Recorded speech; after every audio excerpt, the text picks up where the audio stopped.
Hi, everybody. Picking up where we left off in part 3 of the Hunger Games. Part 3 is called The Victor, and it's by Suzanne Collins, published by Scholastic Press. I clap my hands over my mouth, but the sound has already escaped.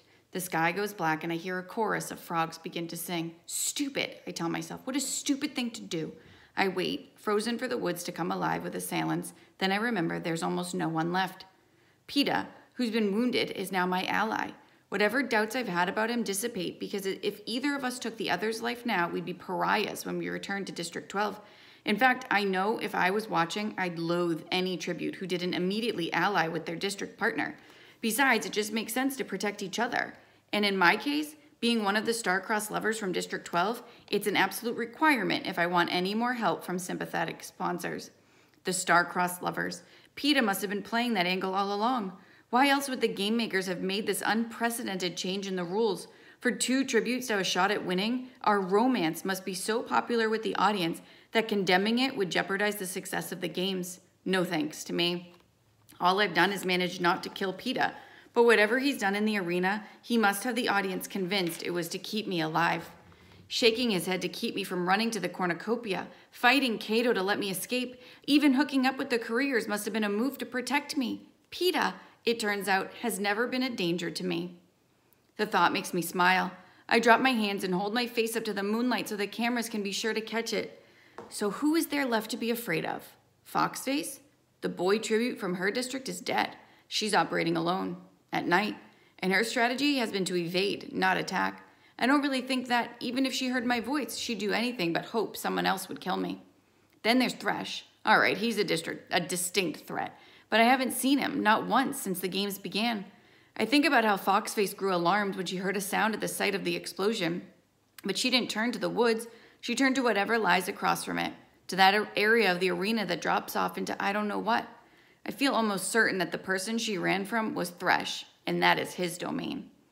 He'd never have heard me from there, and even if he did, I'm up too high for someone his size to reach. So that leaves Cato and the girl from District 2, who are now surely celebrating the new rule. They're the only ones left who benefited from it besides PETA and myself. Do I run from them now, or on the chance they heard me call PETA's name? No. I think, let them come. Let them come with their night vision glasses and their heavy branch-breaking bodies. Right into the range of my arrows. But I know they won't. If they didn't come in daylight to my fire, they won't risk what could be another trap at night. When they come, it will be on their own terms. Not because I've let them know my whereabouts. Stay put and get some sleep, Katniss, I instruct myself, although I wish I could start tracking PETA now. Tomorrow, you'll find him. I do sleep, but in the morning I'm extra cautious, thinking that while the careers might hesitate to attack me in a tree, they're completely capable of setting an ambush for me. I make sure to fully prepare myself for the day, eating a big breakfast, securing my pack, readying my weapons before I descend. But all seems peaceful and undisturbed on the ground. Today I'll have to be scrupulously careful. The careers will know I'm trying to locate PETA. They may well want to wait until I do before they move in. If he's as badly wounded as Cato thinks, I'd be in the position of having to defend us both without any assistance. But if he's that incapacitated, how has he managed to stay alive? And how on earth will I find him? I try to think of anything PETA ever said that might give me an indication as to where he's hiding out, but nothing rings a bell. So I go back to the last moment I saw him sparkling in the sunlight, yelling at me to run. Then Cato appeared, his sword drawn, and after I was gone, he wounded PETA. But how did PETA get away? Maybe he'd held out better against the Tracker-Jacker poison than Cato. Maybe that was the variable that allowed him to escape. But he'd been stung too. So how far could he have gotten, stabbed and filled with venom? And how has he stayed alive all these days since? If the wound and the stingers haven't killed him, surely thirst would have taken him by now.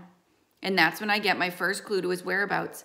He couldn't have survived without water. I know that from my first few days here. He must be hidden somewhere near a source. There's the lake, but I find that an unlikely option since it's so close to the career's base camp. A few spring-fed pools, but you'd really be a sitting duck at one of those. And the stream. The one that leads from the camp Rue and I made all the way down near the lake and beyond. If he stuck to the stream, he could change his location and always be near water. He could walk in the current and erase any tracks. He might even be able to get a fish or two. Well, it's a place to start anyway. To confuse my enemies' minds, I start a fire with plenty of green wood. Even if they think it's a ruse, I hope they'll decide I'm hidden somewhere near it, while in reality, I'll be tracking PETA. The sun burns off the morning haze almost immediately, and I can tell the day will be hotter than usual. The water's cool and pleasant on my bare feet as I head downstream. I'm tempted to call out Peeta's name as I go, but decide against it. I'll have to find him with my eyes and one good ear, or he will have to find me. But he'll know I'll be looking, right? He won't have to so low of an opinion of me as to think I'd ignore the new rule and keep to myself. Would he? He's very hard to predict, which might be interesting under different circumstances, but at the moment only provides an extra obstacle. It doesn't take long to reach the spot where I peeled off to go to the careers camp.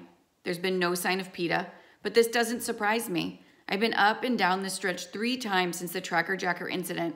If he were nearby, surely I'd have had some suspicion of it. The stream begins to curve to the left into a part of the woods that's new to me. Muddy banks covered in tangled water plants lead to large rocks that increase in size until I begin to feel somewhat trapped. It would be no small matter to escape the stream now, fighting off Cato or Thresh as I climbed over this rocky terrain. In fact, I've just about decided I'm on the wrong track entirely, that a wounded boy would be unable to navigate getting to and from this water source when I see the bloody streak going down the curve of a boulder. It's long dried now, but the smeary lines running side to side suggest someone, who perhaps was not fully in control of his mental faculties, tried to wipe it away. Hugging the rocks, I move slowly in the direction of the blood, searching for him.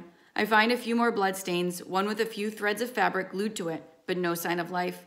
I break down and say his name in a hushed voice, Peeta, Peeta. Then a mockingjay lands on a scruffy tree and begins to mimic my tones, so I stop. I give up and climb back down to the stream thinking, he must have moved on, somewhere farther down. My foot has just broken the surface of the water when I hear a voice, you here to finish me off, sweetheart? Till next time.